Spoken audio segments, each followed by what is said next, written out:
नमस्कार, मैं नियाज खान और आप देख रहे हैं एनएमएफ न्यूज। अफगानिस्तान को लेकर भारत की तरफ से अपनी नीति में बदलाव के स्पष्ट संकेत मिलने शुरू हो गए हैं। पहले दोहा में भारतीय राजदूत की तालिबान प्रतिनिधि से मुलाकात और अब मॉस्को में विदेश मंत्रालय के संयुक्त सचिव की तालिबान प्रतिनिधियों के साथ बैठक में भारत ने अफगानिस्तान में मानवीय सहायता की बात भी स्वीकार की और साथ ही आर्थिक और कूटनीतिक संबंध बेहतर करने पर भी जोर दिया गया।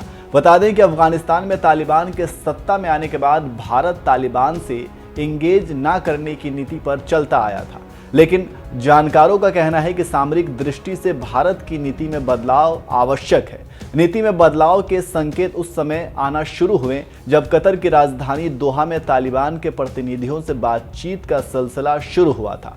हालांकि भारत ने खुले तौर पर बैकडोर चैनल से तालिबान के साथ बातचीत करने की बात कभी स्वीकार नहीं की, लेकिन 31 अगस्त को दोहा में भारत के राजदूत से तालिबान के शीर्ष नेता शेर मोहम्मद अब्बास की मुलाकात हुई। तालिबान के नेता खुद भारतीय दूतावास गए थे और इस दौरान भारत के राजदूत दीपक मित्तल से उनकी लंबी बातचीत हुई। शेर अब्बास दोहा में स्थित तालिबान के राजनीतिक कार्यालय में प्रमुख भी रहे हैं।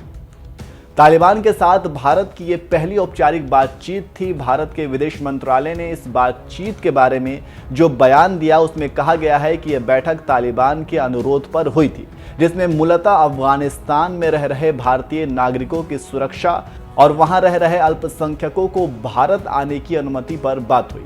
भारत ने तालिबान के शीर्ष नेता के साथ सामरिक मुद्दे को भी उठाया, जिसमें आश्वासन भी मिला कि तालिबान अफगानिस्तान की धरती का इस्तेमाल भारत के खिलाफ नहीं होने देगा। तालिबान के साथ दूसरी औपचारिक बैठक 21 अक्टूबर को हुई, जब मॉस्को में विदेश मंत्रालय के संयुक्त सचिव जेपी सिंह के नेतृत्व में भारत का एक प्रतिनिधि मंडल तालिबान के प्रतिनिधियों से मिला। तालिबान के प्रतिनिधि मंडल का नेतृत्व उनके उप प्रधानमंत्री अब्दुल सलाम हनफी कर रहे थे।